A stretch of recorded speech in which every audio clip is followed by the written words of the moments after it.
పార్వతీ సమేత పుష్పరేశ్వర స్వామి వారి నిజమైనటువంటి ప్రాంగణంలో వేద సభ చక్కగా నడిపించి హిందూ బంధువులు సంబంధించినటువంటి సమారాధనతో పాటు మరి జ్యోతిర్లింగార్చన అనేటువంటి ప్రదోష కాలంలో జ్యోతిర్లింగార్చన అనేటువంటి కార్యక్రమాన్ని ఏర్పాటు చేసి ఈ ప్రదోష కాలంలో వేదం 4 వేదములు కూడా చక్కగా వినిపించారు.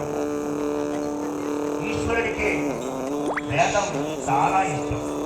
మన అభిషేకం ఎలా అయితే ఇష్టపడతాడో ప్రదోష కాలంలో ఆయన నటరాజ స్వరూపంగా ఉంటారు.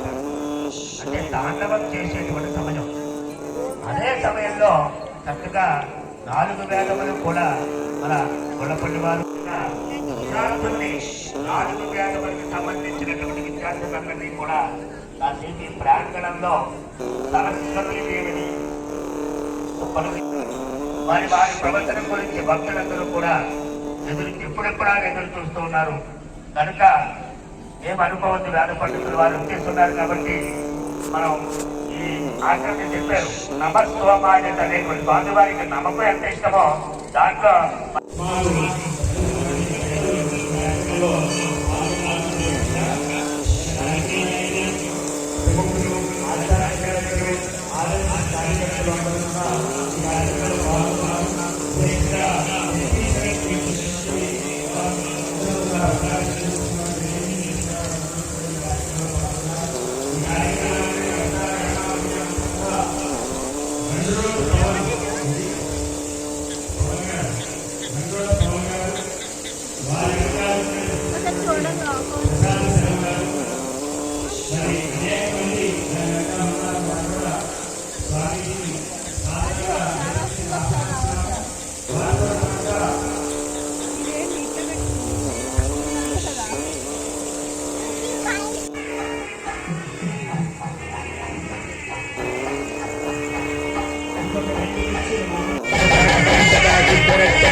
ఆచార్య దోడపల్లి ప్రభాకర్ శర్మ గారు, ఈ కళాశాల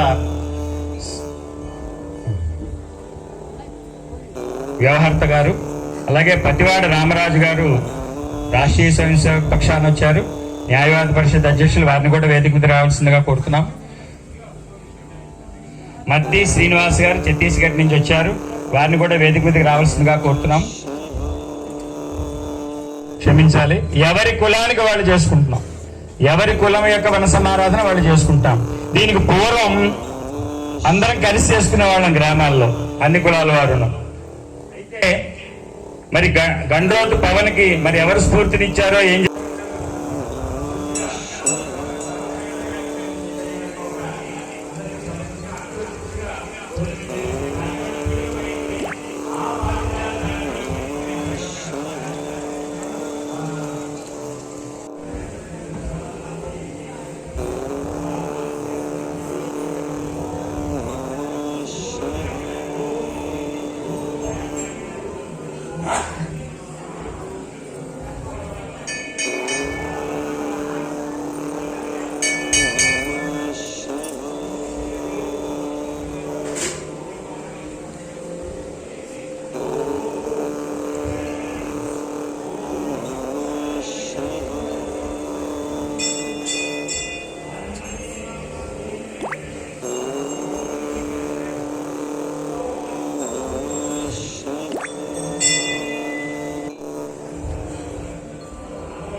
ఆ తగలబడే ఇంటిని ఎవరు ఆర్పట్ల.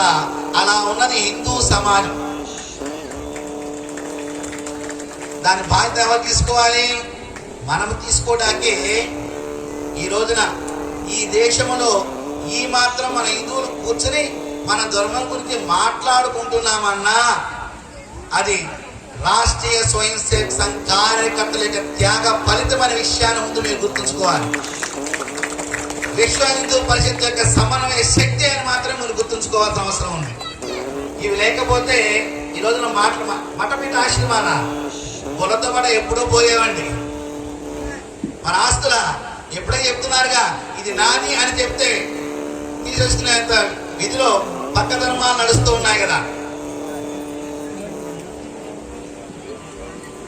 కావున జనవరి 5న జరిగే హైందవ శంకారామ కార్యక్రమానికి ప్రతి ఒక్కరూ కూడా మనం పాల్గొనవలసిన అవసరం ఉన్నది, ఆవశ్యకత ఉన్నది. వర్షం ఇబ్బంది పెడుతున్నట్టుంది అందరినీ.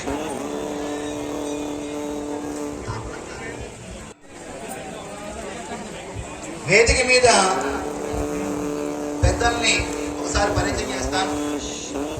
వచ్చి వెళ్ళిన వారు మన ముప్పిడి వెంకటేశ్వరరావు గారు, కోవూరు ఎమ్మెల్యేగా, ఆచార్య దుర్గ ప్రభాకర శర్మ గారు సంచాలకుగా, సూర్పల్లి చిన్ని గారు కర్మ సాక్షి అయిన సూర్యనారాయణ సాక్షిగా, ఆదర్శ దంపతులైన సీతారామచంద్ర సాక్షిగా, ఆయుధ దంపతులైన పార్వతీ పరమేశ్వర సాక్షిగా నేను వాగ్దానం చేస్తున్నాను. జై హో భారత్, భారత్ మాతాకు, సనాతన ధర్మకి, వేద భూమికి, తపో భూమికి, దివ్య భూమికి, యోగ భూమికి, పరమ భూమికి, జ్ఞాన భూమికి, ధర్మ భూమికి, సత్య భూమికి, గో మాతాకి, గాయత్రి మాతాకి, గంగా మాతాకి, జై శ్రీరామ్, జై శ్రీరామ్, జై శ్రీరామ్. హర హర హర హర హర హర ఏడుకొండలవాడ వెంకటరమణ గోవిందా. ఒక చైతన్య యాత్ర ఆంధ్రదేశం నుంచే ప్రారంభం అవటము భారతదేశంలో ఆంధ్రప్రదేశ్కున్న ఘనకీర్తిని మరొకసారి చాటుకోవడమే. కలిసి ఆ కార్యక్రమంలో మనందరం పాల్గొందాం. అక్కడి నుంచి ఒక శంకారామ పిలుపుని మనందరం కలిసి ఆ కార్యక్రమంలో మనం కలుగుతాం. ప్రతి ఒక్క ఇంటిని తలుపు తట్టండి. నేను ఈ మధ్య ఒక ప్రసంగంలో చెప్పాను, నూతనంగా పెళ్ళైన దంపతులున్నా, కొత్తగా పెళ్లి చేసుకోబోతున్న తల్లులు తండ్రులున్నా మీ భార్య భర్తలిద్దరూ మాట్లాడుకోండి. తల్లిదండ్రులు ఒప్పించండి, అత్తమామలు ఒప్పించండి. ఒకరిని కంటారు, ఇద్దరిని కంటారు కానండి, కానీ మూడో వాళ్ళకని మాకు ఇచ్చేయండి. ఛత్రపతి శివాజీని మేము తయారు చేసుకుంటాం, ఈ సమాజానికి అందిస్తామని చెప్పేసి మాట్లాడుకోవడం జరిగింది. ఈ యొక్క భావన పెరగాలి. కావున మీ అందరూ కూడా ఆ యొక్క హైందవ ధర్మ శంకరాలను పాల్గొనాలని శుభ ఆహ్వాన పలుకుతూ ముగిస్తున్నాను. శుభభ్య.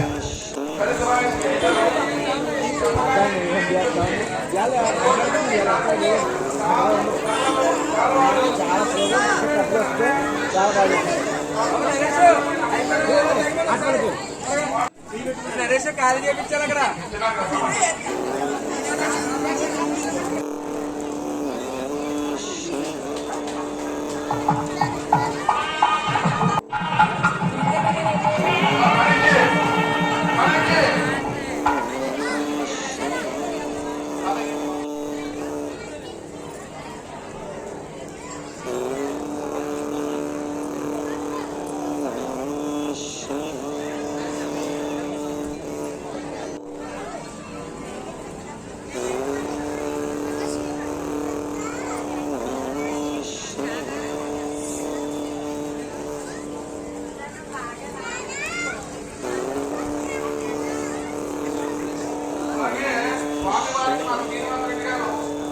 Gracias.